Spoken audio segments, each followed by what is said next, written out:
Mon regard sur la Corse, il est pluriel en quelque sorte. Des jours, selon mon humeur du matin, il est parfois optimiste, puisque les choses bougent, les choses se font, il y a une histoire, une culture, il y a des gens qui font des choses, il y a des entreprises qui fonctionnent, il y a des gens qui sont formés, il y a une université qui marche, il y a des jeunes qui se donnent du mal. Et puis ici, parfois, j'ai des éclairs un peu plus sombres, dans la mesure où, effectivement, certains atouts me semblent peu utilisés. La dimension environnementale est incontestable. Notre histoire permet de solidifier ce peuple. Et en même temps, j'ai l'impression que parfois on n'utilise pas tout ça, quoi.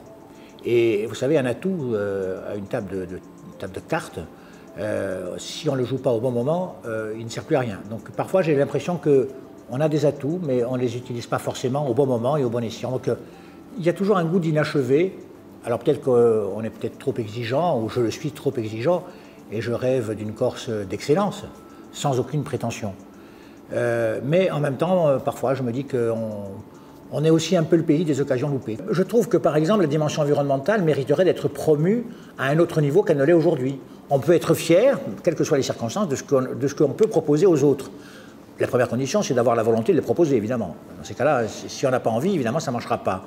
Mais je crois qu'aujourd'hui, notre culture, notre savoir-faire en matière alimentaire, par exemple, on a une cuisine remarquable, on a un environnement naturel remarquable, on a une culture au sens strict du terme remarquable, on a des chanteurs, on a des écrivains. Et tout ceci, j'ai l'impression qu'on a du mal à les proposer, à les exploiter, entre guillemets, bien entendu, au maximum de ses capacités, quoi. On est toujours un peu en retrait. On ne croit pas en nous, quoi, en gros. On y croit, mais sans y croire. Donc on est toujours un peu, il y a une forme de timidité sur ce qu'on peut proposer aux autres. Et je trouve que ce qui manque peut-être, c'est un peu d'optimisme sur l'avenir. Je crois qu'on a le devoir tous d'être un peu optimiste, raisonnablement optimiste sur l'avenir, et surtout peut-être du côté des politiques, nous proposer, quel que soit le bord, un projet un peu fédérateur. Autrement dit, on a des tas d'initiatives privées qui se font, et certaines dans de bonnes conditions, et on n'arrive pas à agréger tout ça pour en faire un vrai projet politique ou un projet Corse pour l'avenir qui rassemblerait l'ensemble des gens qui vivent sur cette île. Je pense qu'on peut être raisonnablement optimiste, parce qu'il faut croire en l'humain et si on croit en l'humain, on croit en la Corse.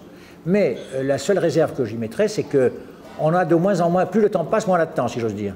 Et on ne peut être optimiste que si on accélère nous-mêmes notre état d'esprit et notre volonté de réussir, quoi.